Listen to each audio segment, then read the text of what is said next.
Just let me check if I'm actually live or not and got this working. Went live a minute early, look at that.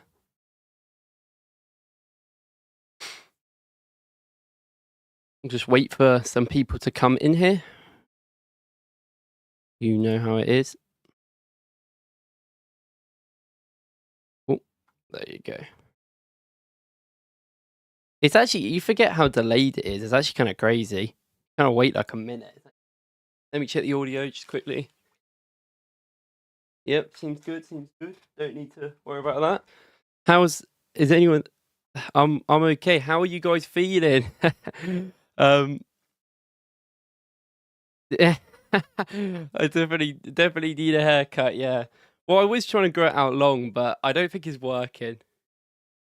We definitely did. I mean, I tell you what, straight off the bat, my feelings are like crazy. My heart is still going, I feel like. It's something about the games and it being back and everything. It seems like we've been waiting for this moment for so long, and now it's back. It's like, oh, can we just get like a proper performance? But ultimately, I mean, I'm smiling. We won the game. That's what it's about. Um, it's just it's such a weird experience, isn't it? Though, just like watching games and it just actually, I don't know. This season is definitely going to be different. Like I think we've all spoke about it loads of times. And yeah, I don't know. I feel like every single game this season is going to be this stressful, and I hope not. I hope Leeds next week is at least a bit calmer, but I don't know. It's crazy. So I basically got a little bit of a plan. Obviously, I don't stream very often. Just trying something here because I wanted to get my thoughts out before the video tomorrow, which I will do. Not sure about what player I'm going to speak about. Let me in the comments maybe who you would kind of want me to speak about. I have some ideas. Like, there's not that many players that played that well who I think really changed us. I think Calafiori had some really cool moments, I think, in possession and out of it. So I kind of might look at that. Could speak about Woklz. It's interesting. It's an interesting perspective. Maybe we spoke about Woklz a lot over the last couple of weeks, and maybe I'll leave it a little bit on that. We will see. But yeah, I'll take people's suggestions and I'll make a video. I'll kind of make the decision at this point, see who's probably the best option.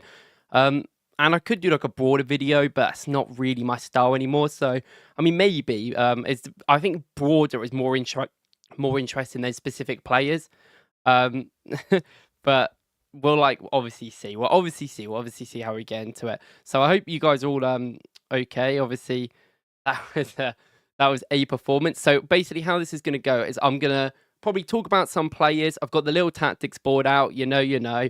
We'll go through some maybe patterns that I didn't like, but I also didn't mind, and some things that I'm concerned about, but then not that concerned about, and ways I think we can improve, but I think it's overall quite broadly fine. Like, we know I'm a positive guy. I'm going to find positives. And obviously the win and the result is the biggest positive out of this, but you know, there's definitely ways you can look at it in many ways. So we'll go through that, and then I'll be answering a lot of your questions on the way there.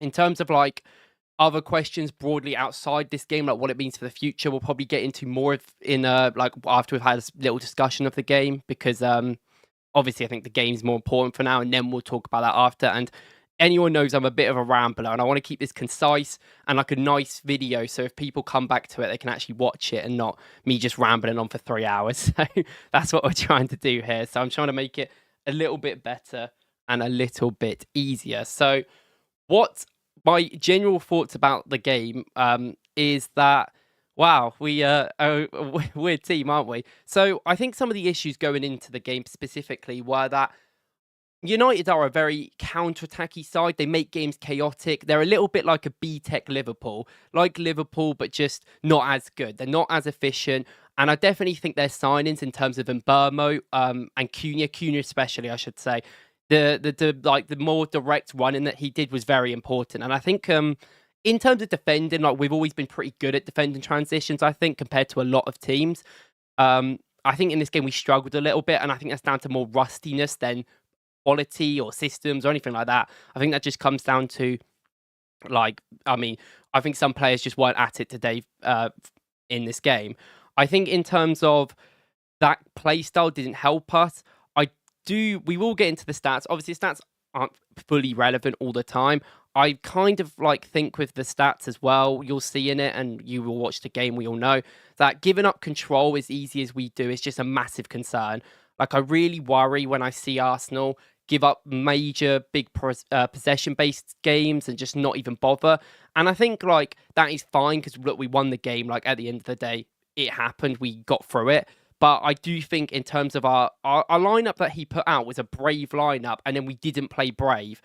I almost think scoring too early costs us sometimes. It's almost like the England Euro final effect, where obviously Shaw scores that early goal and then we just sat off it. And I just don't like that. I think we should try and keep the ball. I think there's reasons why we couldn't keep the ball, to be fair. And then, yeah, there was just a lot of worries, I think, in terms of, some of the players that played. But I also think that it is the first game of the season. And watching a lot of the Prem games this season, there's rustiness everywhere. Like, Man City won 4-0.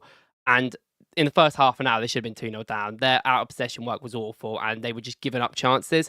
Same with Liverpool. Liverpool gave up loads of counter-attacking chances. So, I think every team's having that rustiness. The problem is we're just not a great team at certain issues going forward, which I think does cost us. So wait, we'll get the little, oh,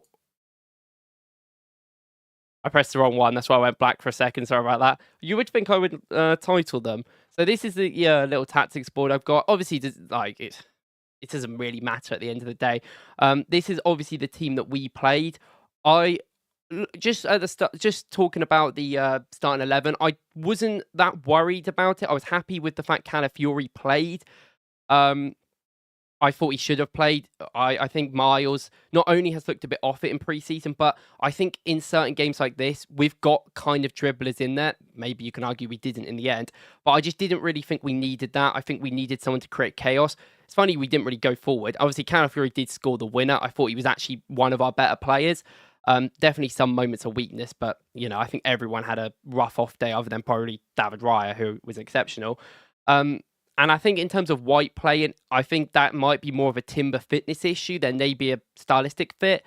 I don't know though. We can just speculate. We can just speculate about that. And in terms of the rest of the team, I mean, it's about what we expected. I thought Havertz was going to start like 3 months ago, and well, not 3 months ago, but when Gyökeres signed, I thought Havertz would still start this game. And then because Gyökeres started the last 2 friendlies, down to fitness, down to whatever, I kind of felt like Gyökeres would start. And broadly, Gyökeres, I know he struggled. He didn't have the best game, but Havertz came on and was actually that player that was better off the bench, I felt like, and is still a better player later on in games when you're holding out for a lead. So it kind of worked. Like, it kind of worked at the end of the day. Right. So, what are the things? Let's first talk about the things that I liked in this game. Now, what I will say is that in this game, our defense was really good. David Raya, like these, I'll highlight him. These are one of them moments where I kind of think when people talk about David Raya, like a lot of people, I don't think give the credit he deserves. These are the games that he has continually stepped up for us. He stepped up a lot of last season in these big, crucial games. And some of the goals that we conceded just purely weren't his fault. I know he can make mistakes. He isn't exactly the most secure person. I think in terms of passing, in all of pre-season, he struggled. This game is a little better, but I think it was more tactical problems than maybe his technique. Not the best passer, I've got to admit still. That is something we've got to look at. But in terms of shot stopping and tempo control, like, he's getting better and he is really keeping us in games. That save he did, I can't remember who it was by. Was it in Burma? No, it was probably Cunha if it was down this side. Let me click on the guy. It was like here, and when he saved the ball across goal, that is an incredible save. The rest of the other saves, I probably expect him to make, but it's quite funny because I was speaking to some United fans a few weeks ago and they were saying that they don't like Onana because of his height. And I was like, it's just not an issue. If they can jump well enough and cover ground, that's not an issue. Raya is like pretty small for a keeper, way smaller than Onana. He's like 3 inches smaller than him. So, we never have an issue of Raya's height. There is maybe sometimes when he runs out of it, but it's not really a problem for Arsenal. So I do want to give my little praise to Raya because, oh, it's Dorgu, yeah, thank you. Dorgu, yeah. So with Raya, I just want to give a lot of credit to Raya in that game. Now, in terms of the new signings, Zubimendi and Gyökeres, this is not a game that Zubimendi really wants to be in specifically. Like, Zubimendi wants to be in that more ball-dominant team, and we had 30% possession, and I was just like, it's not what you want to do. Don't think Zubimendi was, like, awful, but I think he struggled a lot of the times. And I think more importantly, like, I think Rice was one of our worst players today, unfortunately. I think he really struggled in that press. I think they all did, barring Odegaard. I think Odegaard was, like, okay. Um, but I think the others all struggled in that press. And I think in terms of getting used to Gyökeres, I alluded it to in the Bilbao video that we kind of was starting to get there, and I was pretty happy with our like what we did in that game. But in this game, we kind of went back to factory settings, and this is the worry that I have, that when things don't go the way that we want them to, United are dominating the ball, we're not being able to get any sort of foot on it or keep the ball or slow down tempo or just keep it calm. I really worry about, like, can we just stop doing this whole same system?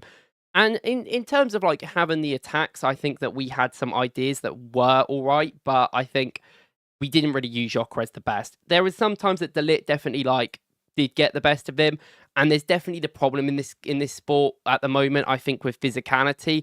There is sometimes referees just allow things to happen, and then there's sometimes they don't, and it always feels like in the first 10 to 15 minutes, everything is a foul but not a yellow card, and then 20 minutes in, you make the same foul, it's a yellow card. And I hate that refereeing. And I saw a lot in the Chelsea game as well when I watched that before this one. And I was just like, it's just very frustrating to watch because, we all can talk about refereeing for days, but I personally am not a fan of it in this country. I think it is awful. So what did I want to talk about? I think in terms of what we did well, I think we were a lot quicker, I think, to get the ball away in breaks. I think there's a lot of moments you'll see where Gyökeres, Odegaard, Saka, sometimes it's Martinelli as well instead of, like, Saka, but most of the time it was always, like, Odegaard, maybe Gyökeres as well. I'd say a lot of the time it was Saka and Odegaard were there, and Martinelli and Gyökeres would sometimes be a part of it. And a lot of the times, let's move Martinelli out of it, we had a 3-on-3 against this back line. We broke them, and we had this break opportunity here, which is always the risk about Manchester United's out of play possession. This is always going to be happening if someone can progress the ball well. And I think we did in certain aspects. Now, the positives is kind of ends there in terms of that attacking threat, because, like, I'll go into, like, the negative threats of getting into this area. Let's just go through it now, I might as well. But, like, we'd get here with Odegaard specifically. He'd be the one that would really, like, take the ball first. So you're the one that wants him to pass it early. And I'm not going to fully blame Odegaard because I think I've been complaining that our wing players play too wide. I think we played too narrow this time, which is so ironic.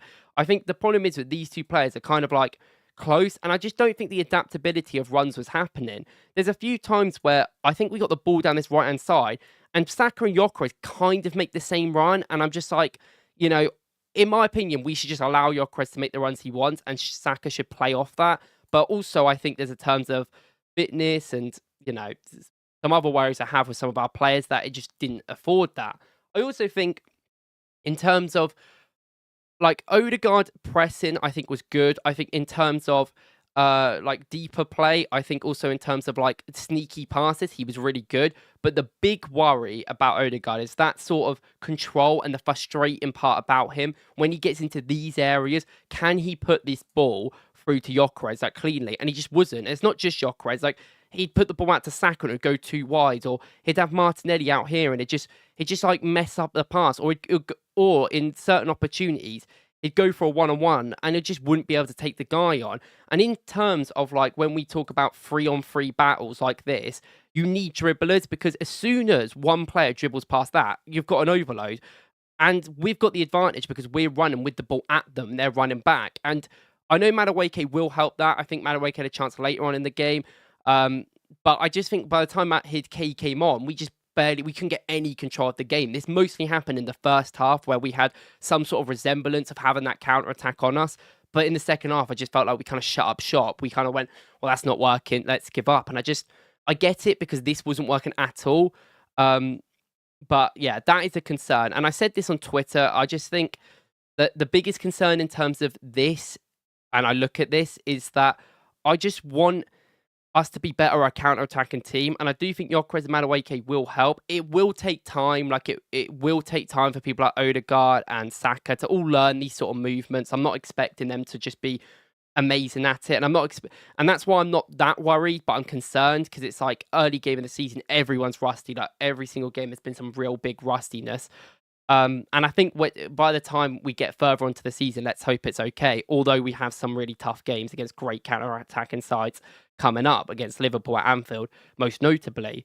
So like, I think in terms of this situation, like, Martinelli is really frustrating. Like, we might as well talk about him.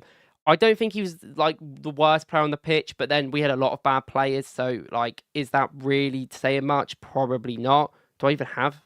Oh yeah, I do. He's here. So, like Madueke, like I do like Madueke, and I think that he would benefit a lot with these sort of spaces. But he is still quite raw in many senses, and he is still going to have problems and not, be clean in these areas, which in my eyes is why we need that sort of like actual left winger. And I've been alluding to it for quite a while that we just need someone to come in who most likely is just a quick dribbler player. I think that is all I'm looking for, and someone that's good in these big spaces. I'm not asking for too much here. I'm just talking about some good talent going forward. Um, Very much like Gyökeres. That's why I was always okay with the Gyökeres signing, despite obviously me being more of a Šeško guy at this time. I said that I wouldn't mind Gyökeres because, at the end of the day, he can just make loads of runs. He's like quite strong and he's a decent dribbler. And like, yeah, you didn't see the most of that this game, but I think the more we play with him, I think he'll get better. And there is a sense with Gyökeres that he might do his best work against the smaller teams in the league. I do think against like Leeds next week, you might see him thrive a lot more. And I know that's like going to be annoying for some people, but ultimately they are the games that we have been struggling with a lot more than these games. Like ultimately, this is one of our worst performances in a top 6 game for a very long time. Like worse than any of our games I think we played last year against top 6 sides.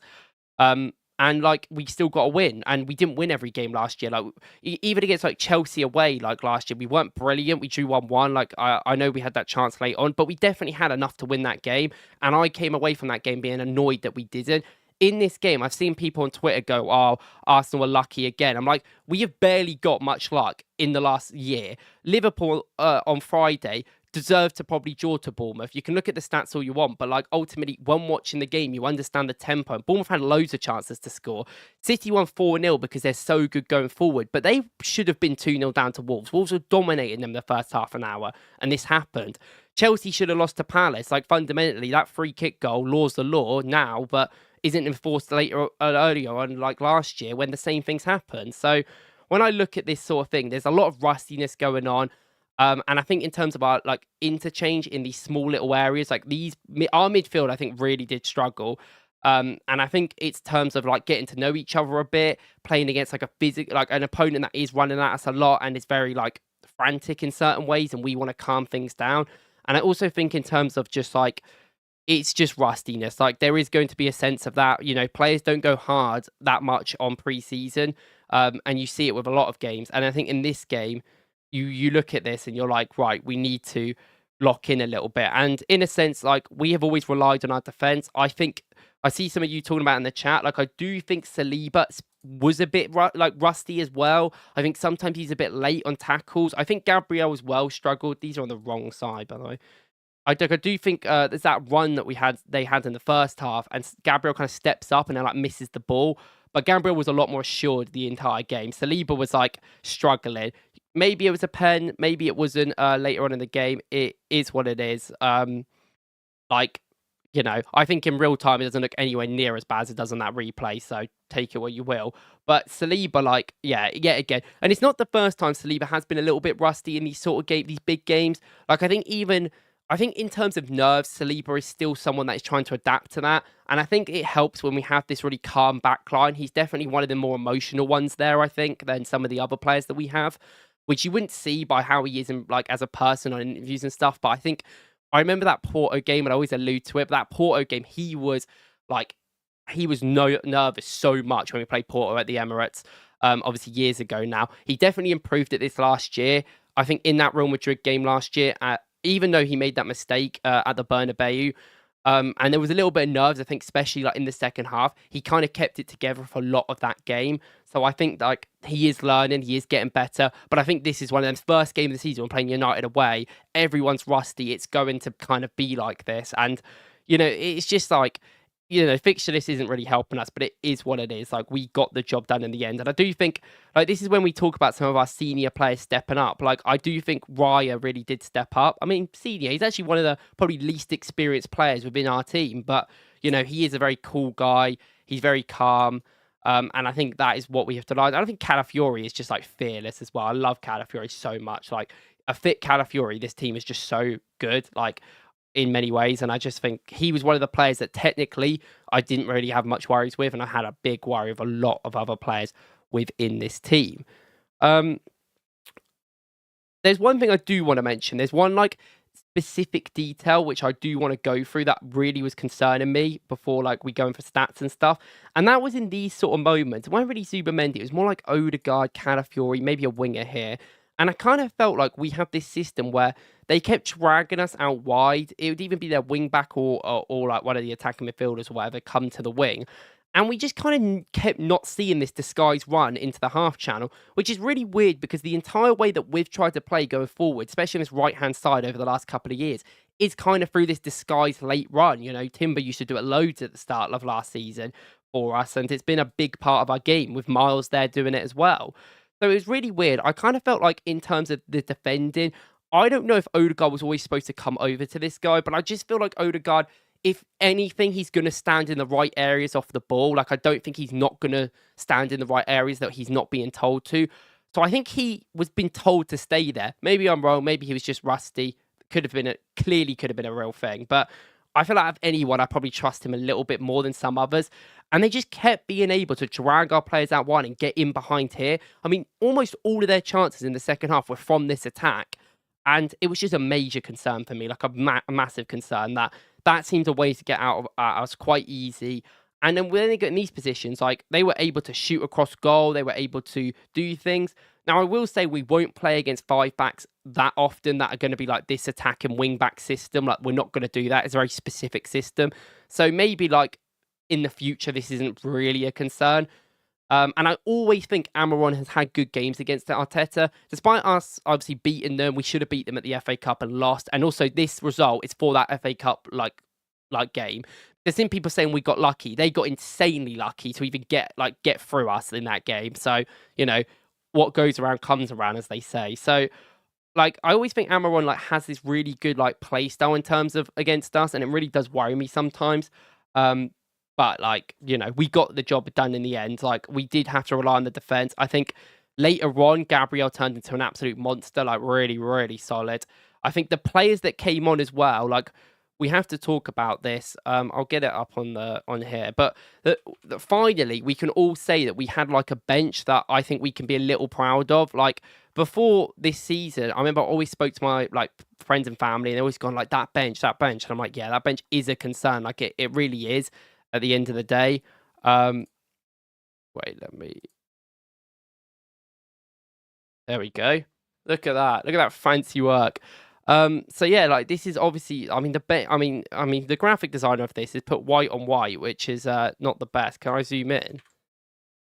Is that, oh, well, that didn't work, did it? Anyway, we'll just talk about it. I'm sure most of you know the bench anyway. We'll just bring out to talk about it.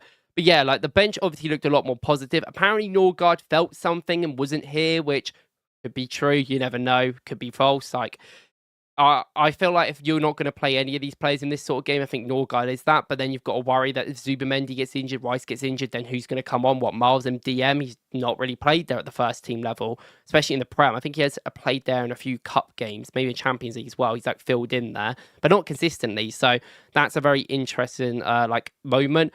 I think like obviously he loves Mourinho. I see before this game that people are like, oh, I don't expect Mourinho to be in the squad. I'm like, he loves Mourinho. Mourinho's like his new Havertz. Like, I like Mourinho. I don't love him. I think terms of like his pressing really annoys me. Maybe that's the like whole like Arteta out of possession thing that I'm just thinking about. Like, oh, he's like useless at getting the ball. I don't actually think about the other stuff, but he is like effective. Like, he is one of them, like at least more reliable players, I'd say, going forward than some of the others. But that shouldn't be that much of a concern. When on the bench, we've got Winery, Trossard, Madueke, and Havertz. So with them four players, like we actually had a good bench of full of defenders, midfielders, and attackers. And I don't know, it kind of made me a little bit happy. And I think we could rely on that defense a lot. I think that was a very important aspect. I want to see what this looks like. Yeah, this is the stats. Obviously, it's a bit cut off, but it is what it is. Obviously, we're in the white.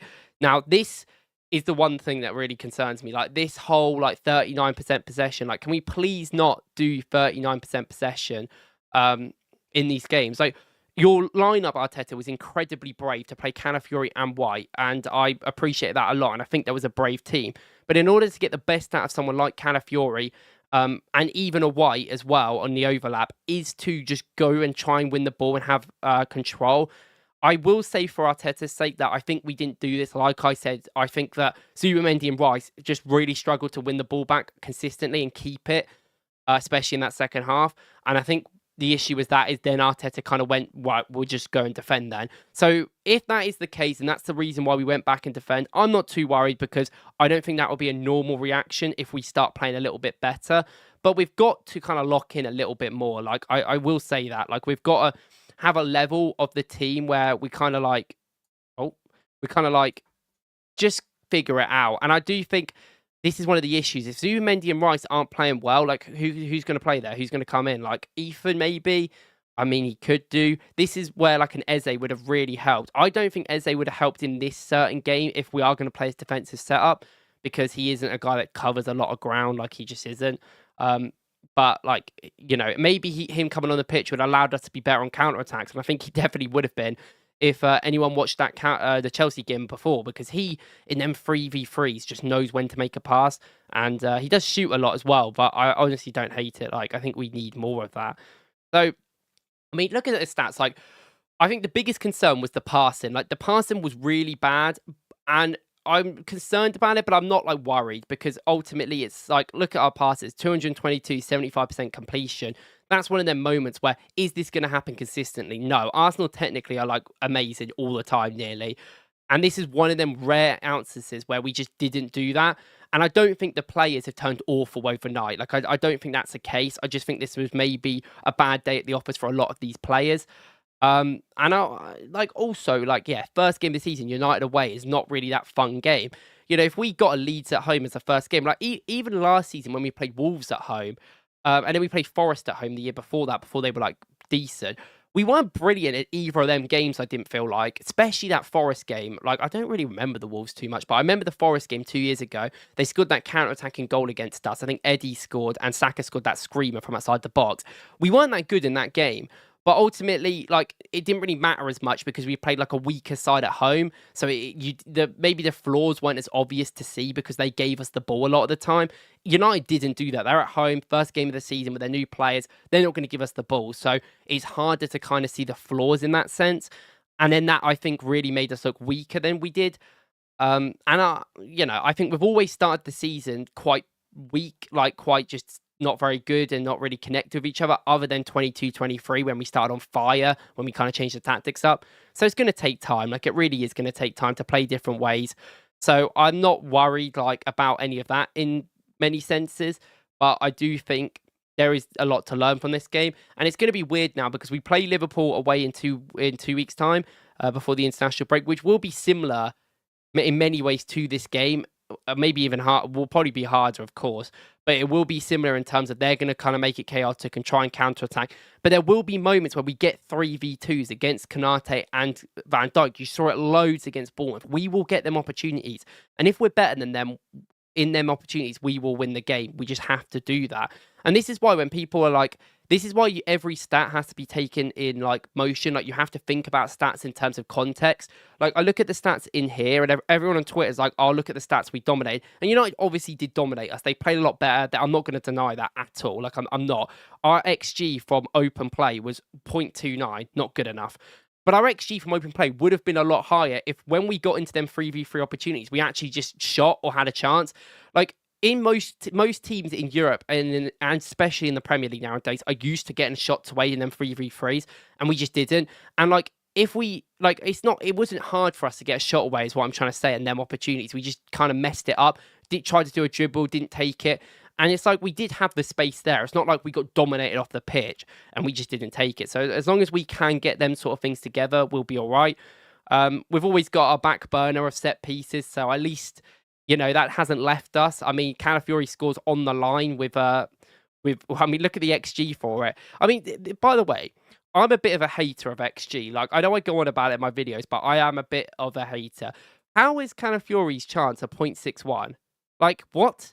He's on the goal line. But it's because they consider, like, I don't even think they consider distance that much. They consider, like, look, where his shot located is and, like, I don't know, other things. But everything matters. Like, Chris Wood scored 2 goals from 0.9 XG earlier. One was an open goal from 5 yards. And then one was like a pretty easy flick on from a corner, which was like a point 0.1 XG. And I was like, what? So I think like when I see people's overscore XG, I was like, yeah, as a team, I think XG is a good stat. In one specific game, I don't think it's a brilliant stat, and I don't think it's very good for individual players in one game either. So I will say that. I don't know if I have anything to say about the players. Like, I swear there was something else I want to talk about. No, I don't think so. I think that's kind of it. I think I'm okay. Like, I'm very happy that the winning is the main thing that matters.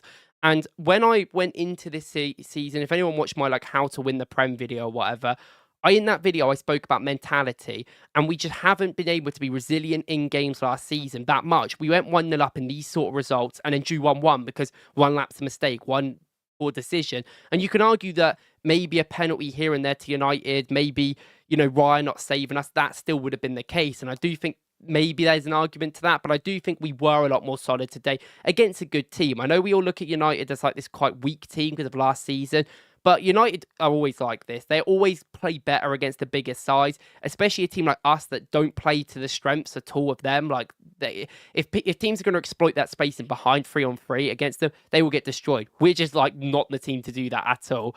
So like, going away to there and getting a result at a place we don't get results that many. Obviously 23-24 Trossard scored the winner, we won 1-0, and in that game we weren't that great either, much better than this game, but we still weren't brilliant, and we got to win 1-0 in that. Honestly, if we can get 1-0 wins away at these big top 6 clubs all season, I'll take it. I don't really care about the performance in these type of games. The performance unless we win, the performance matters more in games like Leeds next week. Like, if we're like trudging to a 1-0 win from a corner against Leeds, I'd be very, very concerned. Like, we need to sort of act up, switch up, and change. Oh, don't look at that.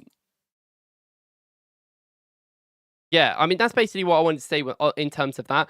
Like, in the comments, go for you. Anyone ask me some questions about the game, about players, about signings. Let's just have a conversation, because basically said what I wanted to say about it. It's one of them results where you kind of look at and go, you know, story to life's right in the chat. 3 points, we move. We definitely do move. When the game ended, like, genuinely relief in me. It's like, it's more important as well because it's the start of the season. If this result and our performance had happened like 5 months in, I'd be like, okay, I'll take the result, but like, what are we doing?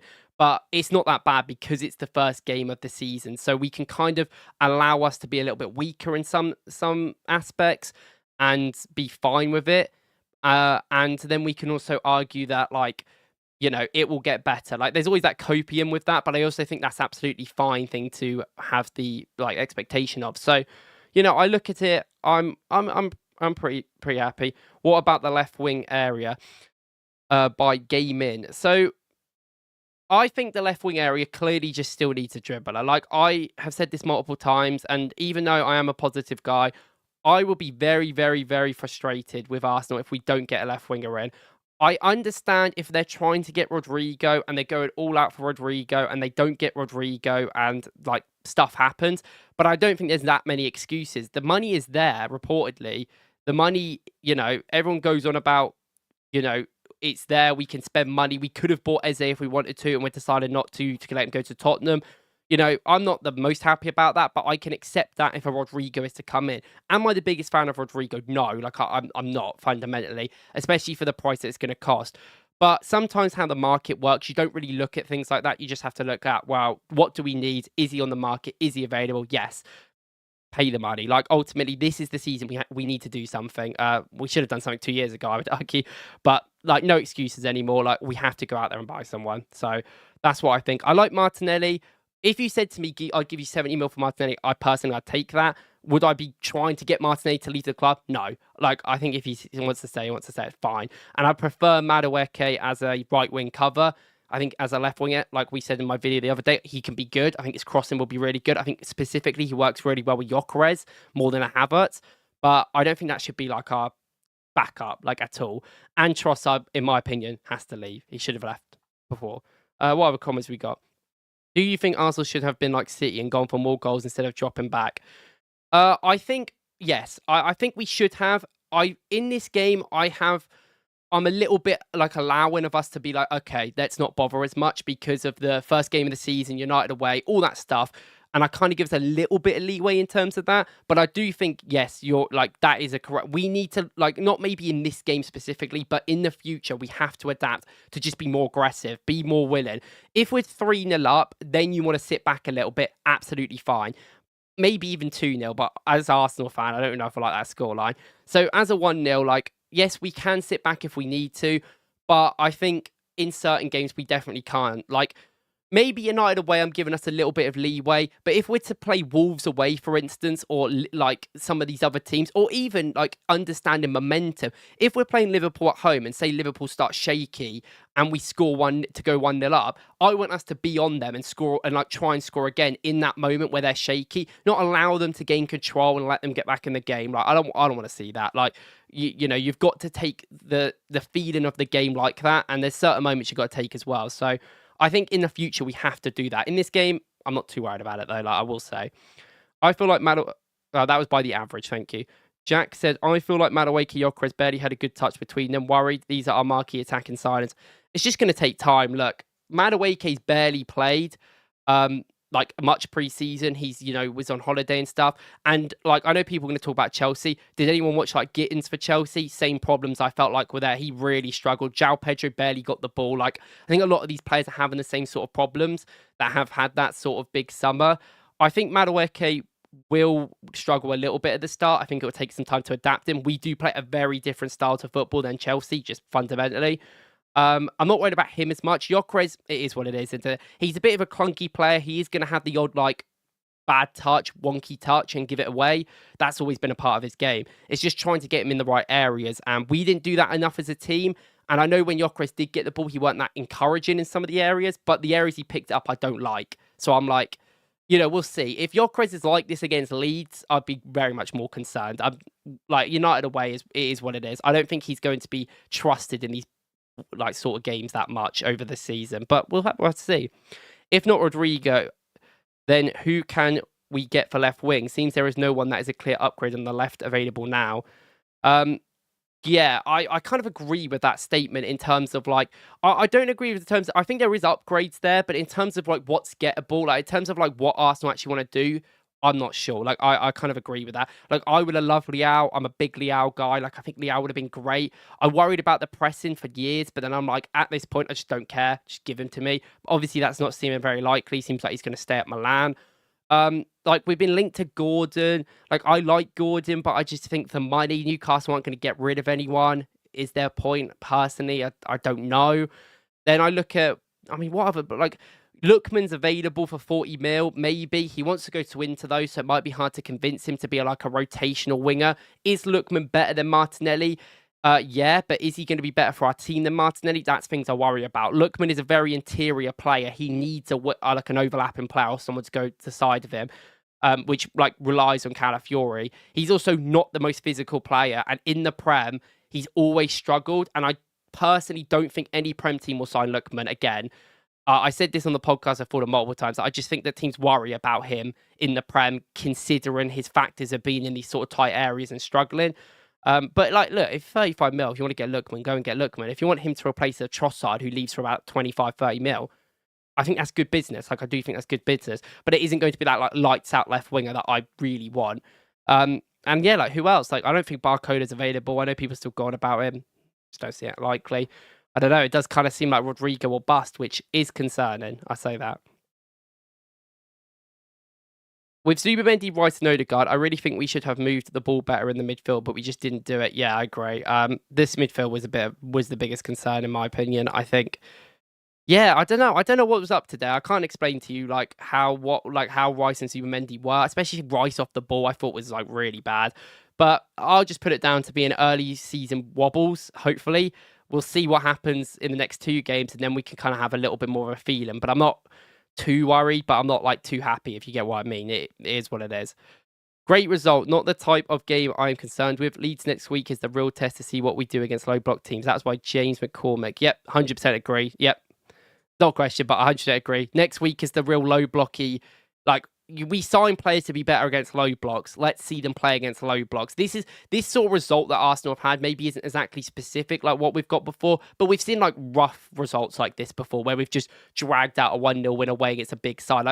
Like I know we played really well defensively against Tottenham at the start of last season away, but even like Villa away is a great example. We weren't great in that game. We kind of rode our luck a little bit and we won 2-0. So, you know, these results aren't like the biggest like difference of result we're seeing. That next week is going to be the real difference. Can we thrash a team like Leeds who are going to sit back? Did the back four look concerning to anyone else? Also, why were Saliba and Gabriel just carrying the ball forward and losing it by King Maximo? Yeah, I don't know what they were doing. I think that they had to keep trying to break the press, and I like how they were kept trying to do that. I just think it's rustiness. Like timings were off. Everyone was kind of like just not really like, I don't know how to explain it, but it just felt like in certain moments where we could have gone forward and stuff, they were hesitant. They didn't really know where they wanted to play off each other. I felt like a lot of people still didn't really get where Zubimendi wanted to be.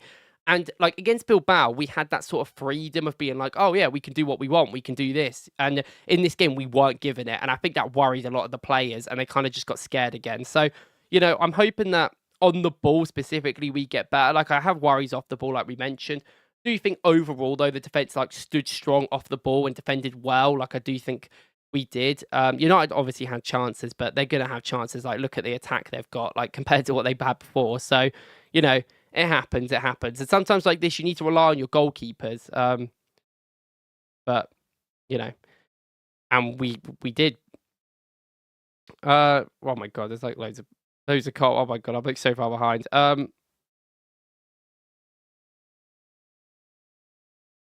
I mean, the absolute optimum left wings are Liao and Barcola, but they won't happen by pep talk. Yeah, I mean, I agree. Like the thing is, I'm not that bothered though. Like, if we sign some players, like if we get another player in that offers something different, I've always been looking for that. That's why I was pretty happy about the Madueke signing because, like, he is a little bit of like a smaller version of Semenyo. And Semenyo was just not possible to get. So it's just like, if you want to get someone, I guess bring him in. But we have to bring a left winger in. Like, we just really do. Like, we just need to get a left winger in. Like, if it is a Lookman, like, I do worry about Lookman in the Premier League, but I think overall it'll be fine. And I just think we just need a dribbler. Like, there is players out there who are just really good dribblers who just aren't that good at anything else. And I think sometimes that's fine. Like, Trossard, for ages at his Arsenal career, was like insane in the box and then not good at anything else. And now I would argue he's a bit different. I will say that. But like that is the problems that we have. And I think in terms of reliability, like Martinelli is going to be there forever. Like I just think he's going to be there. I just don't think we can trust him in them like them like big moments. And I think you just need someone that can. Look, if Arsenal do have the money that is like reported, like 50, 60, 70 mil willing to play on a winger, then get a Gordon. Like, if that's the option, go and get him. Like, it is what it is. Like, I absolutely don't mind if that is what they're thinking. But I think in terms of like, do I want a Gordon? Like, do I want a Gordon? Usually, probably not. But do I want him because of how desperate we are? Yeah. And I think that's where the market kind of changes a little bit. I think it's important. And look, we must have an idea of what we want to do in this market if we've let Eze go to Tottenham. Like, I think a left wing is more important than Eze. I don't think Eze would have started for us like loads. And I don't think that Eze on the left wing does that much for me personally. But he would have been undeniable quality in that midfield and would have helped us on these sort of counter-attacky situations, especially like later on in the game. And I think he would have been willing to be like a squad player with the team. The money is expensive though, and I think that did put us off as a club, which is like whatever, like it's fine, I guess.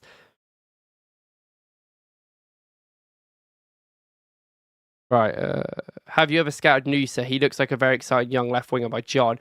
I've spoke about Noosa a lot, and I think I've got a lot of comments on like YouTube and Twitter about him, about people being like, you don't give him the credit. Noosa's an incredible talent, don't get me, but last season, every single attacker for Leipzig struggled because they played this weird like 5-back system where they had one of the least amount of shots on target or XG per shot in the Bundesliga. And Noosa played in all these positions. He played left wing, cam, centre forward, right wing, striker. Like, he played all these positions. And he is a left winger in my eyes. But I think he played most of the season on the right in the end as like a wing back. Not for me. And like he needs that other year. We talk about Sheshko needing that other year. We gave him another year and he kind of decreased, you could argue.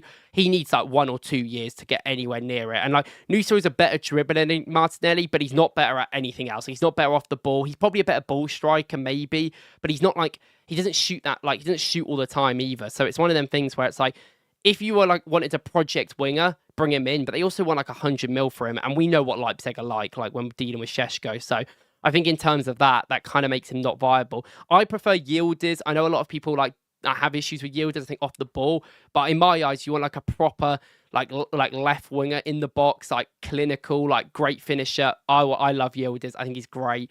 Yet again, going to cost 100 mil because he's like Juventus' best player, especially in the attacking line. So they kind of rely on him a lot. So this is the issue with the market. Like we're talking about, like, was it Dango Otara went for about 40 mil? He's only going to Brentford from Bournemouth, and all the like stats people I talked to, because I haven't like watched Otara or scouted him that much personally.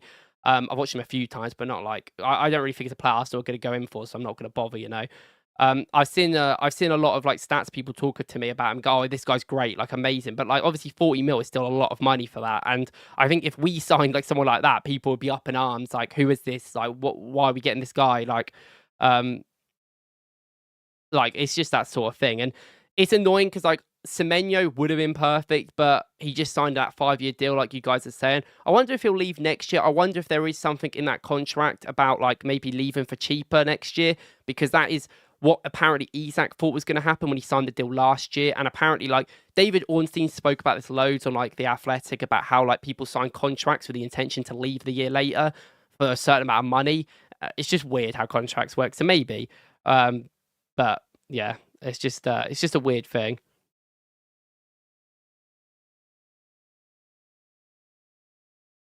The average per Arsenal v Leeds predictions.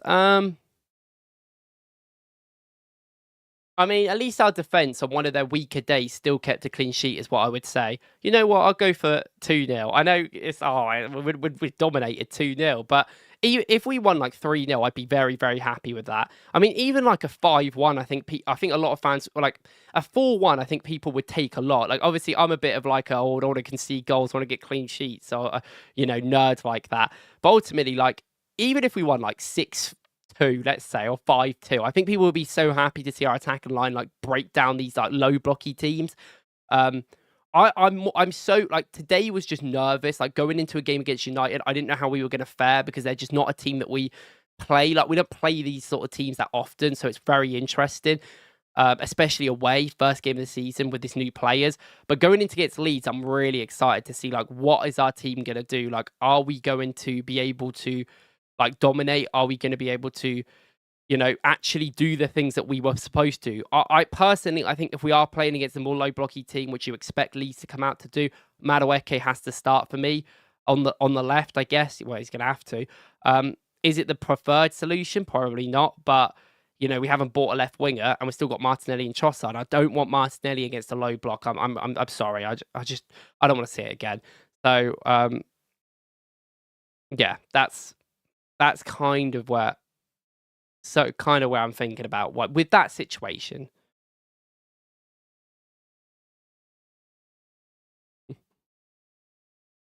John said, I would quite like to see Kai and Victor play together next week. That would be quite fun, though. That would be quite fun against Leeds. We're not going to do it though because of Odegaard, unless we just. I don't know. There is a way that Arsenal play Gyökeres and Havertz, and then technically use one as a left winger, but then they're not as a left winger in like possession. We just go more into like out of possession, we go into more of a 4-4-2. But even in possession, we could go into a little bit more of a 4-4-2 as well and still work with that.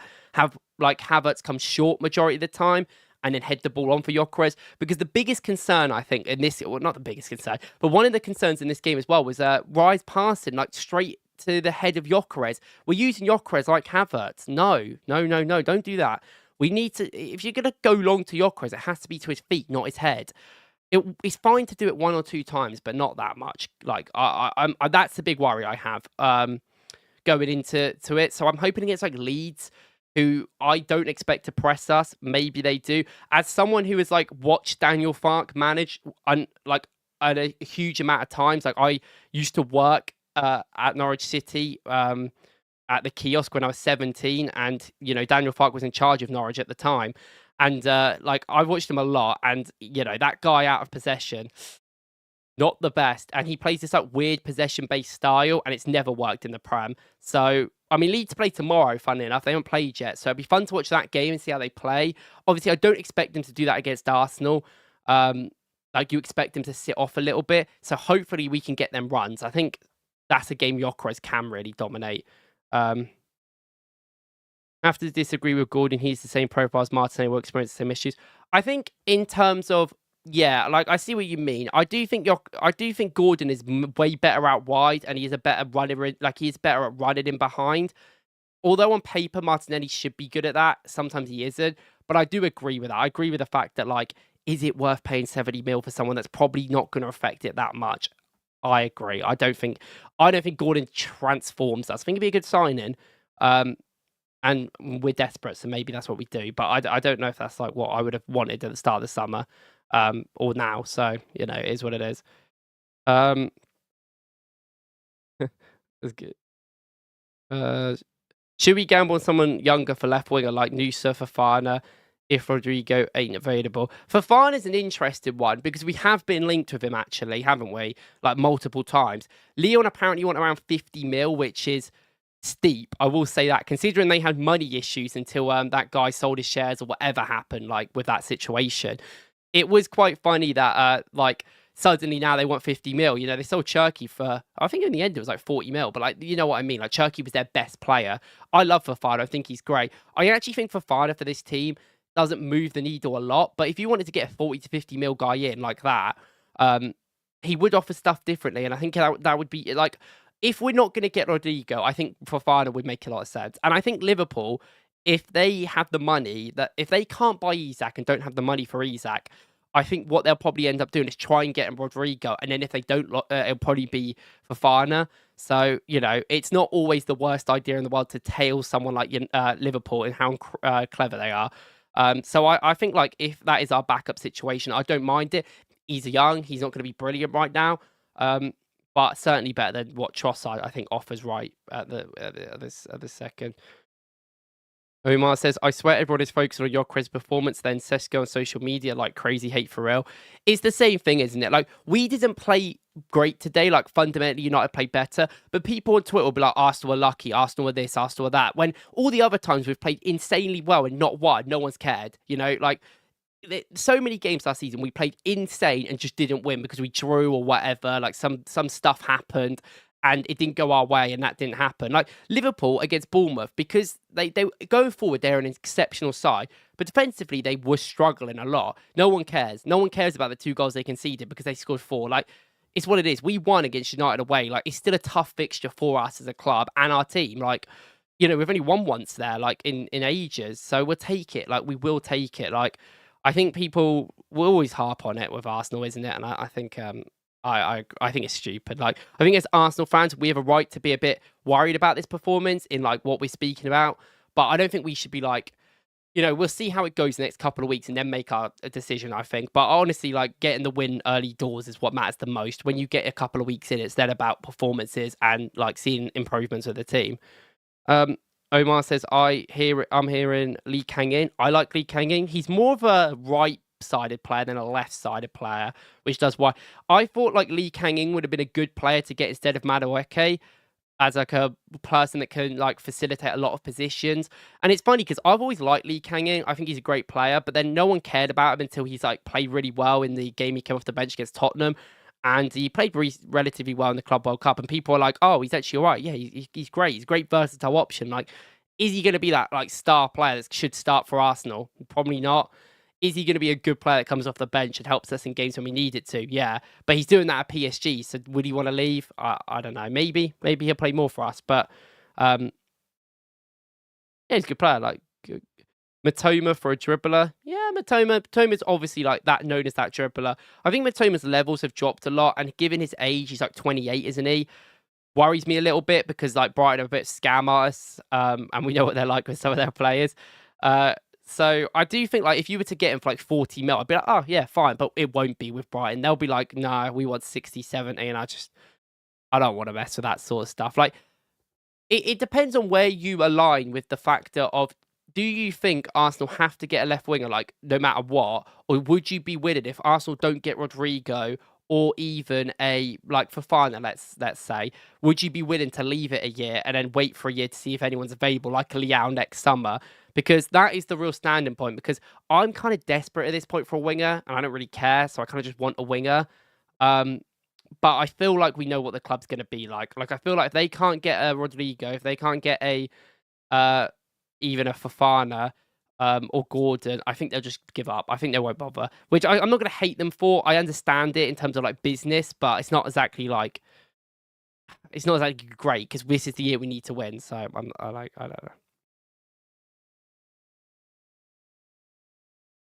know. Yeah.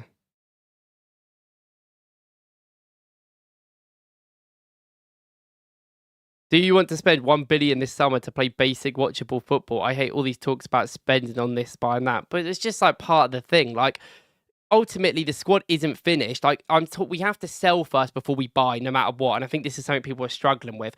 But like, look, Man City just spend money as they want. You know, no one even remembers Nico Gonzalez. He played against Wolves and was all right, and everyone's like, "Oh yeah, Nico Gonzalez is there." They spent 50 mil on him. He's played less minutes than Kovacic, Gundogan, like every single one of their midfielders since he signed. Like, no one cares. Like, their fullbacks, the defenders that they've signed have spent 80 mil on. They sit on the bench. They don't even play. You know, they spent, what, 40 to 50 mil on Kushyanov, and they spent 30 mil on Vitor Lees. I know Vitor Lees is very young and he's out on loan now, but they've played like a combined like 7 games, and they spent like, what, 90 mil on them in 6 months. Like, that is the way football is. People just spend loads of money.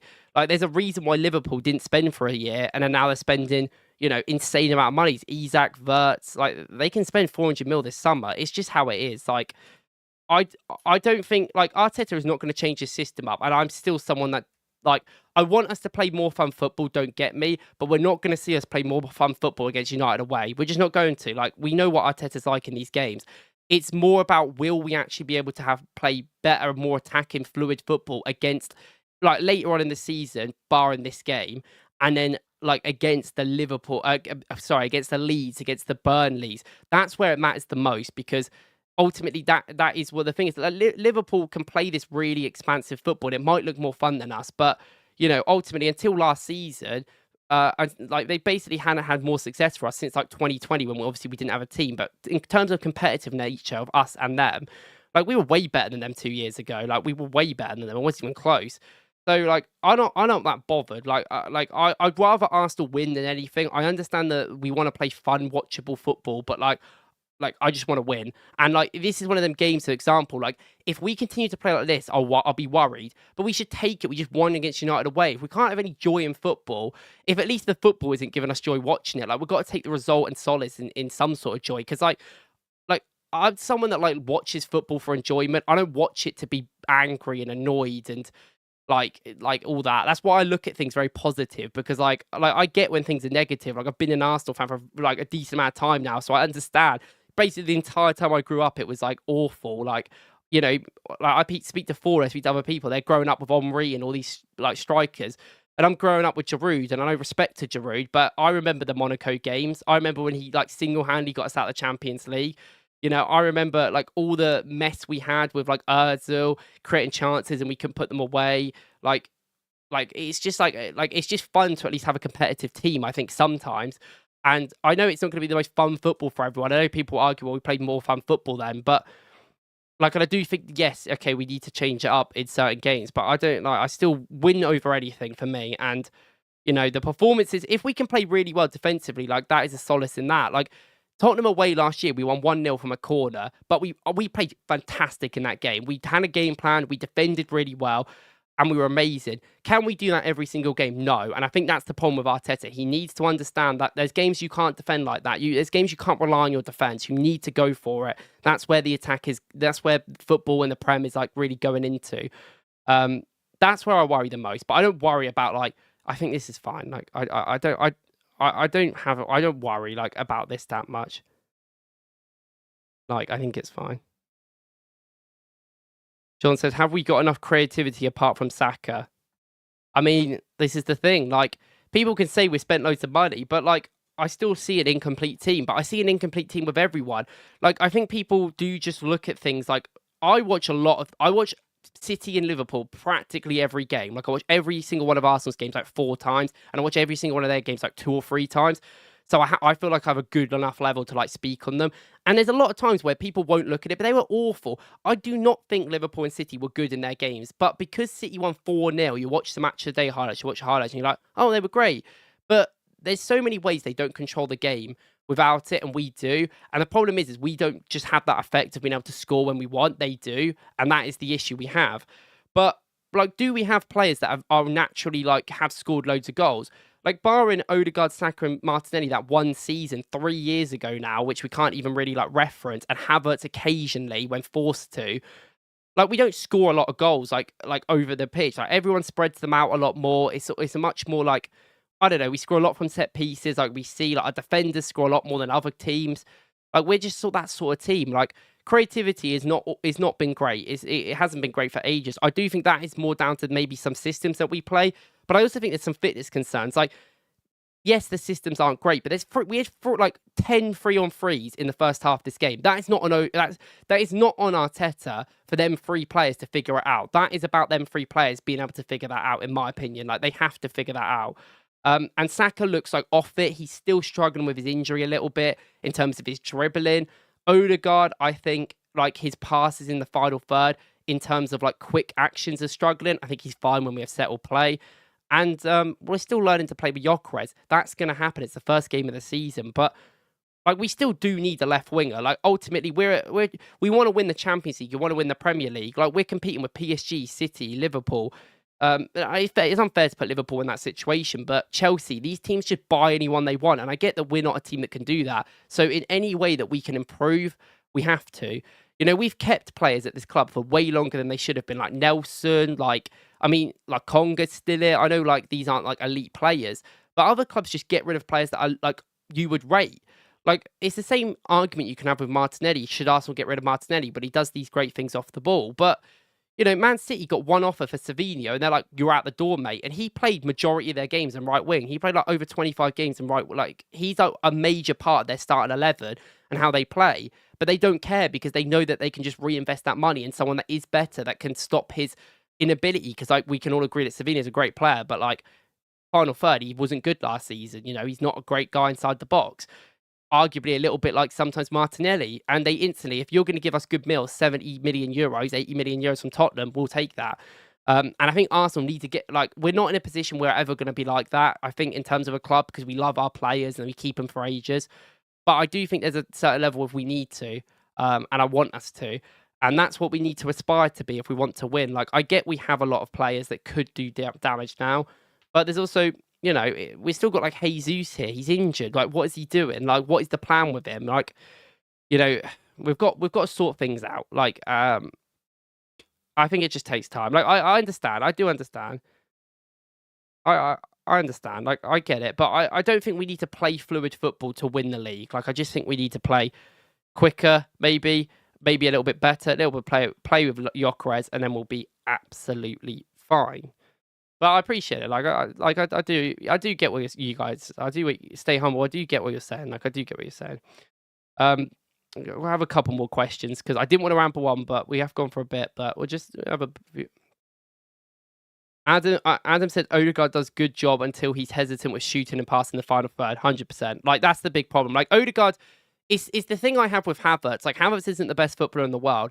Havertz does a lot of really good work, but then when it gets into the box, he struggles, and then that's all that people really notice because that is like the big actions, and that I think hurts him a bit. But I will say Odegaard was poor last season. I'm not going to offend him. Like, I think in this game Odegaard was actually all right. His pass in the final third is the most frustrating thing in the world, though, because he has to improve that. But in other terms, I think he was fine. Like, I think that's what I kind of think. Nearly 6 years and we don't know what we're doing. I mean, we know what we're doing. It's just like it changes, though, doesn't it? Like, systems change. Like, you see Pep go crazy. Like, Pep have no idea. No one even knew what they were doing when that starting 11 came out against Wolves. And even in the first 40 minutes, their team would look lost. But they won because of their quality that they had. You know, that's how the Premier, it develops, it adapts all the time. You know, you're never going to be able to play one way all the time. And yeah, like I know a lot of you probably and a lot of people on internet like talk about, oh, 22, 23, we want to get back to that. Personally, I don't. Like, I don't care that we were so weak in transitions and defensive areas that we were never going to win that league, in my opinion. 23, 24 was the year we were the best team in the country. We were just on every metric. We literally went 3 months unbeaten and drew once to Man City and won every other game, thrashing teams like West Ham. You know, we easily beat Liverpool at the Emirates. We thrashed Sheffield. Like, we were so good against low blocks, mid blocks, like anyone we were great against. And then obviously we lost to that Villa game, which was unfortunate with few players out, I think, and then we didn't play well in that game. And then no one, like, City just did the job. Like, they just won all their games, did what they needed to, or fair enough. But we were great in 23, 24. 23, 24 is what I want to aspire Arsenal to be now. I think Zubimendi helps that, but it's going to take time. Like, that took time in that season to figure that out. You know, that took till like December, January for Jorginho to finally come into the team and that's kind of work a little bit more. Like, was it perfect? No, but that was the best Arsenal I've seen in a very long time. That was better than 22, 23. Even though, like, I get 22, 23, like, visually was much better because we're an attacking side. But I don't think we're ever going to play like that. And I don't think we need to or should do either. I personally just, I don't really have the same, like enjoyment of, like, that sort of time compared.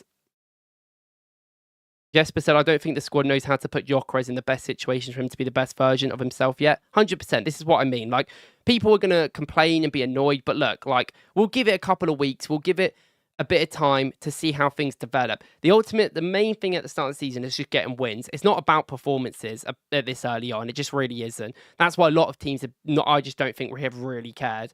And I think there's been so many sloppiness. Like, did anyone watch that Newcastle and Villa game? That was the worst game of the weekend. That was worse than us. Both teams in that game were so bad in the possession and out of possession. And they're good sides. They're teams that we struggled against. They're teams that are like, what, 5th, 6th best in the country? And that is just how it is. Like, even these good teams are, like, struggling. Obviously, a lot of changes within the starting 11 for some of them teams, as well as us. Like, I mean, there's only 2, but, like, it's big parts of our squad, a bit of our core. And then in terms of, like, playing, it's just going to be rusty. Like, Leeds is the big thing. We'll probably do a match reaction for Leeds. And if we're, like, you know, winning 1-0 from a corner or not winning, then we can have these discussions a little bit more, like, you know, angry or maybe a bit annoyed about the situation. But I'm still hopeful and still positive, I think, going into what I'm seeing right now. If we don't overhaul our coaching and tactics, no player can save us. But that's not how that's just not how tactics work. Like, fundamentally, like, our tactics have changed and they will change. And, like, against Bilbao, we played so many different setups, but you can't play that in every single game. There has to be games that you take the foot off the gas and learn how to defend. And this game, yes, okay, there is going to be reasons why we go back to factory settings, but a lot of these players, like, haven't played that much with each other. Like, Saliba and Gabriel have also, like, Gabriel's been injured for ages. Like, he's coming back to fitness. Like, every single player in this team is going to take time. Like, tactics and systems aren't, like, that easy to just, like, implement and go with it. Like, Aaron, I think, played really well against us, and people are going to be like, United are a serious problem. But it's not against us and, like, Chelsea, who I'm comparing United to. Like, United need to see how they're doing against Newcastles and the Villas, and even then, the Brightons, the Leeds, and them sort of teams, because that's the teams they struggled against last year. It's the same with Chelsea. Chelsea have always been better against the bigger teams because they're better without the ball, counter-attacking, than they are with teams that, like, they want to sit back and allow them to have it. So, like, if we were to sit back against a Chelsea, I wouldn't mind it as much because they don't want the ball as much. And we saw it against Palace. They were not good. They were not good. They didn't deserve anything from that game, I felt like. But it doesn't mean Chelsea are not good enough to win the league. It's just a problem they have. They all have problems. Like, Liverpool, in these some chaotic games with teams that can counter-attack well, will concede a lot of goals, and that's going to happen. And there's going to be times where Liverpool can't rely on their attack to bail them out. Sometimes in football, it's not about systems and tactics. It is just about the feeding in the motion. And the problem is with us, when the going gets tough, we don't have them moment winners. But the going gets tough a lot less for us than it does these other teams. They just constantly have winners and moments that help them through these, which we need. So, like, and we've got the players. Like, I agree as a statement. Like, I think Arsenal have to sign someone? No, I think we'd be fine with this team as it is. We need to sell players first anyway. Like, Trossard, in my opinion, needs to go. But at least, like, we definitely need to get rid of Nelson, Lokonga, you know, Zinni, Vieira. Them 4 have to go. You know, you could talk about maybe Kivior as well. He weren't in the squad today. That is definitely something we can talk about. But I think when that's happened, when this window's over, I'll be happy with the squad no matter what. But obviously, it's not perfect. I know we never can be perfect. There is things to adapt, but we will see adaptation to Arsenal's tactics. We're going to see them more next week against Leeds, I hope. But I think genuinely against a team like Leeds, you'll see them a lot more, especially with Gabriel Heinze coming in. Like, that is a different coach. Like, he is very different to Carlos Cuesta. So we will see different adaptations there. So, it's going to take time. Like, I'm not saying it's going to be like great. And I'm not saying like we have to like accept it. You can be angry. You can want Arteta to be gone if you really want to be like that. That is absolutely fine. Like, this is the last season for me. Like, I am frustrated. Like, we need to do better. But I think we'll be fine. Like, I don't think it's a coaching problem. Like, I think we've got more issues than that. But it's going to be a very interesting thing.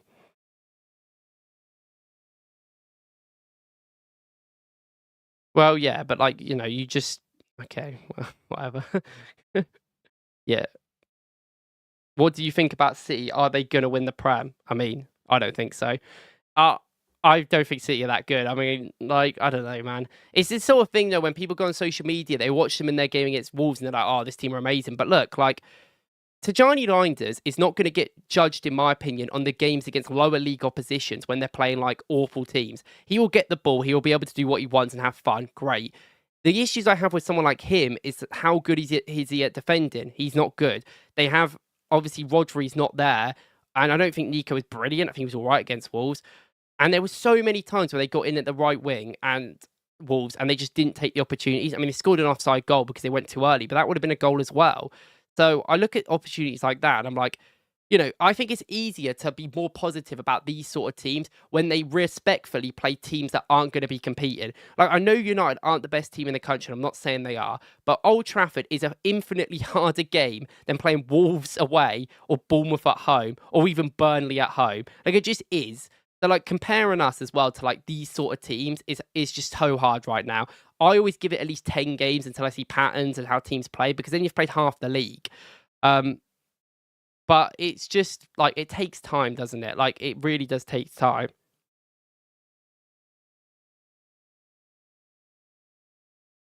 Yeah, I do agree with that. I think we need to be more central. Like, I do agree with that.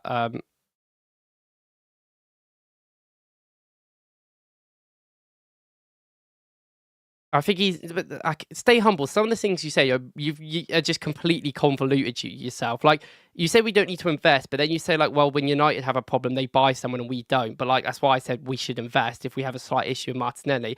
And then you said, let's stop making excuses. We have the team to comfortably win games. I love Arteta very much, but I think he's keen on protecting his job.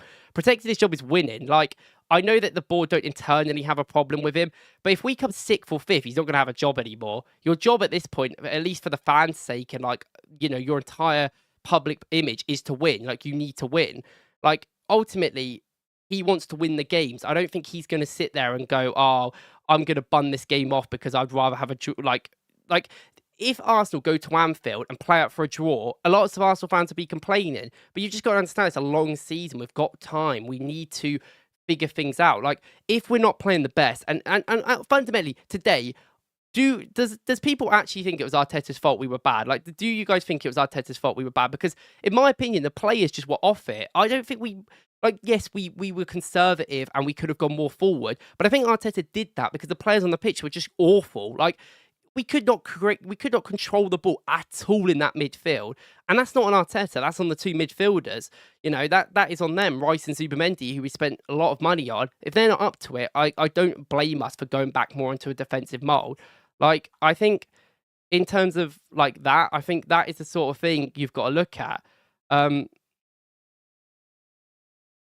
Madueke in the left doesn't work, does it? I think it would work better against, like, Leeds. Not even Leeds, but I think it would work better in teams that aren't United, if that makes sense. I don't think coming on later in this game is going to help him. I think Madueke against more low blocky type of teams is where I want to see him, where we can get the space to him, go out quickly and get it. And that has been our problem. I know people are going to be like, you spent all this money on players that aren't big in the good games, but we're good in these games. Like, even today, we played awful and we still won. Like, we haven't lost to a top six side in how many years in the Prem? Like, loads. Like, these are not the issue with our team winning the league.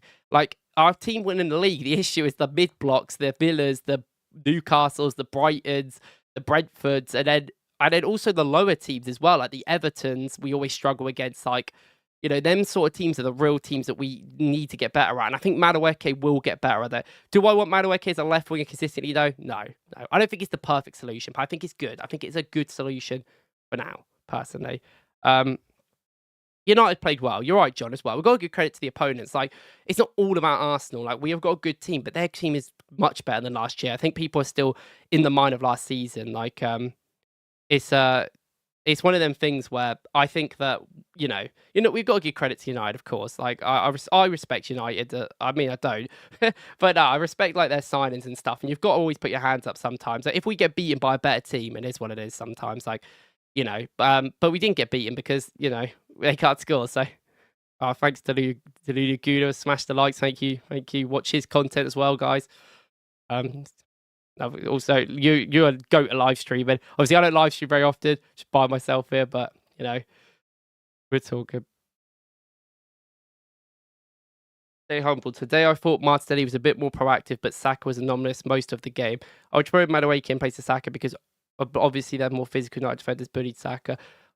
I mean, this is what I'm saying. Like, I think I would never like not play Saka because it's just Saka in it. But we have to take him off a lot more. Like we just do have to take him off eventually. And two, because he needs rest, bless him, and we've got players to rest him.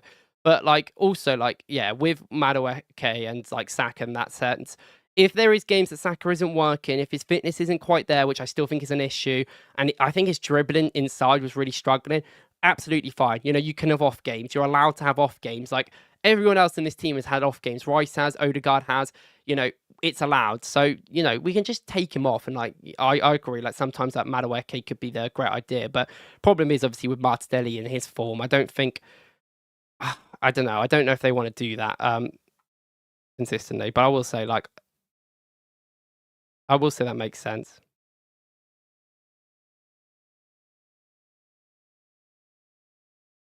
Yeah, but it's just different games. Like wait, Bang, you're saying here without Party, our midfield is nothing. Zuba is not physical on that level. Yeah, maybe, but like in game, we didn't sign Zubimendi to not have the ball. This is the problem. Like we signed Zubimendi to have more control in games. In this game, we had none. We like 39% possession. That's a little bit on Zuba because his like passing was off, and I think that's why we did it. But that's not why we bought him. We bought him to have more control. In games against Leeds and these sort of opponents, not like Leeds is like a team we probably would have beat last season, but like what's a better example? Like a Fulham. If we play a Fulham at home, Zubimendi's going to be just way better because he's actually going to allow us to attack better. And everyone in the chat is going on about how we want a more fluid play, more fun play. And then we're talking about physicality. Like Zubimendi is like going to make us much more fluid. It's going to take time to get used to things. He was not up to par like, amazingly today. I'm not going to pretend he was, but his first game, like one game, we can't judge. Like, Party's had many bad games for Arsenal, and no one said anything. So, I'm like, it's one game. I'm not going to harp on any of these players for this specific game. If this continues, if we play like this at Anfield in 2 weeks' time, which is a very good litmus test, which is soon, then we can have issues. But, like, before that, I don't want to jump to reaction and be like, well, this player's not good enough. This player's not doing this. We should have controlled the ball a lot better today. And should have been braver, and we won. And that's the whole team's fault, not one individual player. So that's where my real issues lie in terms of this game.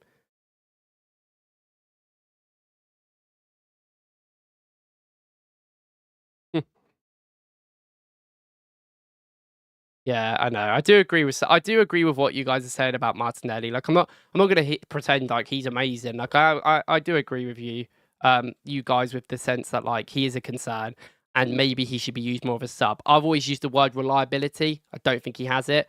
In terms of like if we need a goal in the Champions League, like you're not going to rely on Martinelli to get it, are you?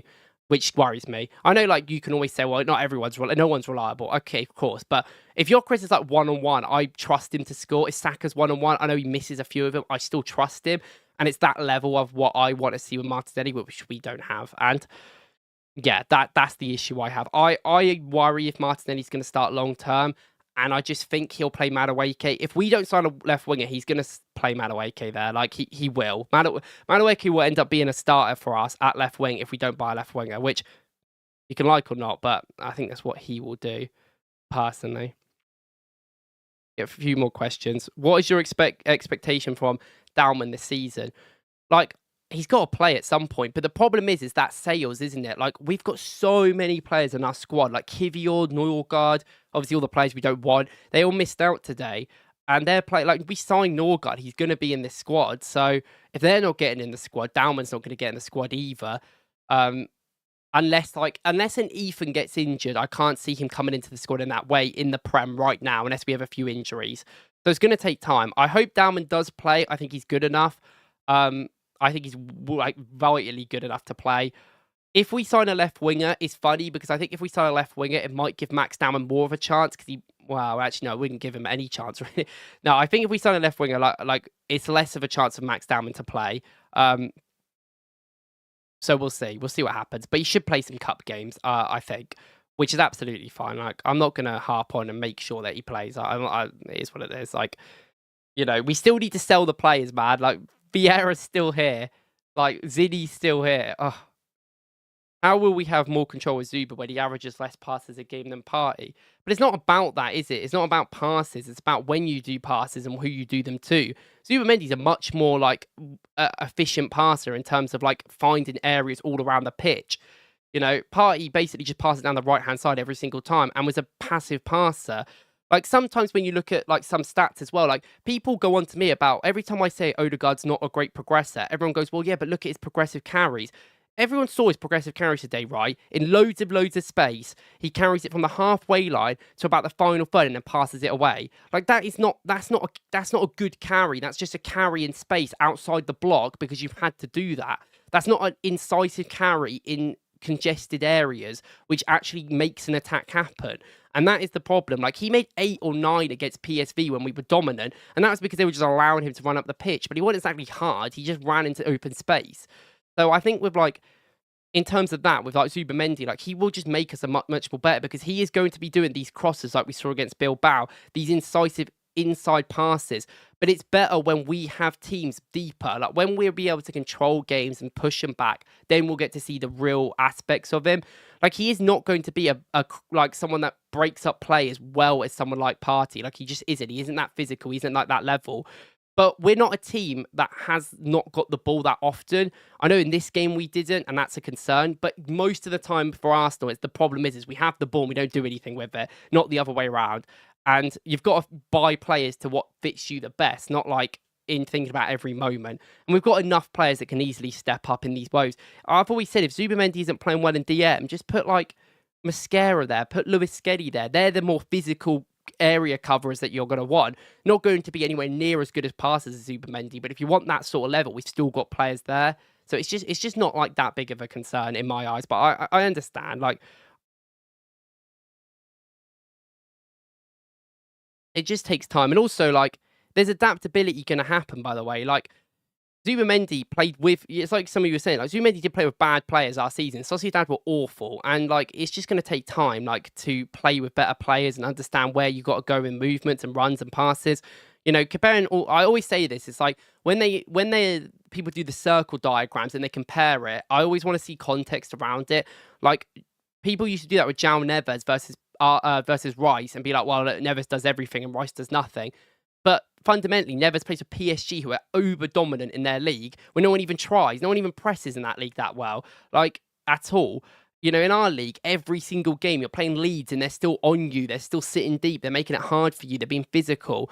So, like, of course, his Venn diagram's going to look a lot harder because it's just harder in our league and our system and our players and our team. So, we don't all have the most control in the world. Like, you could take some of Liverpool's players, like Salah, for instance, and put him in this Arsenal team, and it just won't work. And maybe that's because we need to play like him. But Liverpool play like the way they want to for Salah.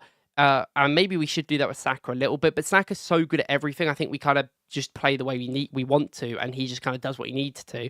Like there's arguments there. Like there is definitely an argument to say like, well, we should play more for that, and I understand that, but. It's not a tried and trusted. Nothing's like, yep, you do that. That's a guarantee. Like everything's so like, crazy. I think. Do you think our level dropped after the 2 Madrid games? Yeah, I do think last season it dropped like a lot. But I can't really blame them. We aren't really playing for anything. Yeah, getting an ugly win against United is a good thing. Like, I get that everyone's concerned about things, and it's fair to be concerned. I'm never gonna say don't be. Like, I'm never gonna invalidate people's opinions and like feelings because it's emotion by the end of the day, isn't it? We all have emotion. We all love this club, and we all feel the same way about it. Or different ways, but we all want the same thing to happen. We all want Arsenal to win. So, like, that is at the end of the day, like, that is fine. And I'm not that worried, but I absolutely understand if some of you are. But we will get a couple of weeks in, and then we can have these conversations. Like, appreciate you guys as always. Like, I do think that is definitely one of them things. It's one of them nerve-wracking things to like because we just don't know what's going to happen with this team. But overall, I'm happy. Like, I really am happy. Like, we won. That's ultimately. Oh yeah, for you yeah, for the PSG games. I think we played after the Madrid game. I think we played for the PSG games, like fine, but we just didn't have that attacking quality in the league. Though we just absolutely did not care after the Madrid games. I will say that. Like every single league game was like a slugfest. It was so bad. Um, it's just kind of like that.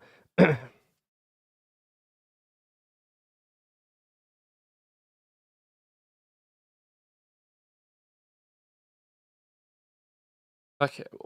Right. So I think we spoke for enough. I want to know, like, I'm gonna do a video tomorrow about a player. What player do you guys think like would be the best idea to kind of like in-depthly look at? Because I'm thinking Calafiori is most interested. Respectfully, I'm probably not gonna do one on Raya because it's like maybe, but like, is there a point? Like, you can't really talk about tactics and analysis that deeply with Raya because obviously he's keeper. But I do want to appreciate Ryan. Like, say he had great games. He really did. Um, but I don't know. And also, like, going through all the clips of just waiting for the ball to reach Ryan might be quite funny. So I don't know. What player would like you guys want to see the most? Because like I'm gonna do a video on someone. I'm leaning to Calafiori. I don't know one else really played well. Havertz played well off the bench in terms of keeping the ball, winning fouls and stuff. But he always does. So is he worth £65 million for that? That's another discussion we could talk about. Zubimendi pros and cons today. I could definitely do one of Zubimendi and Gyökeres over the next couple of days. Yeah, that's interesting. I definitely want to do like more content when I talk about like some of the weaknesses that Arsenal have. The problem is obviously like I have to talk about things that do well at a certain level. I usually talk about what I want to because that's how it works.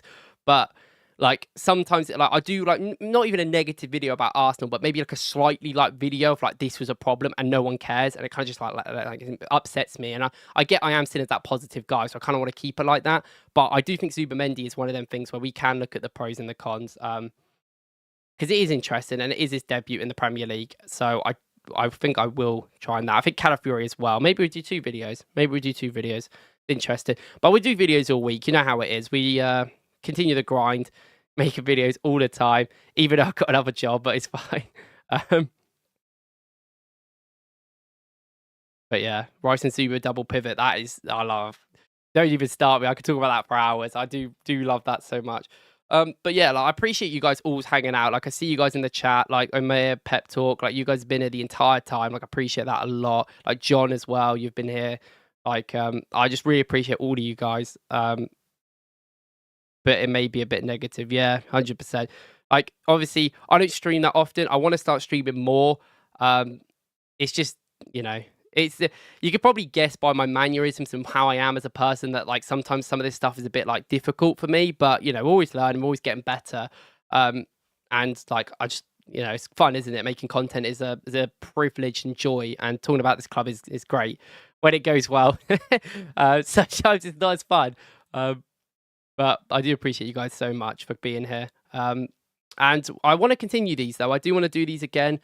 I will hopefully do one for the Leeds game. We'll see what's going on that weekend and what's going on that day. But these can be kind of fun. Like I think it's nice to get you guys' opinion and shift my opinions about some stuff as well, because it's not all just like, oh, I have opinions and that. I like listening to what you guys say and have a better perspective sometimes about certain players or certain things. So it's nice. Yeah. Appreciate you guys as always. I'll see you in the next one. That's my outro. Check out the videos recently. Be doing videos tomorrow. I'll see you there. Thank you guys.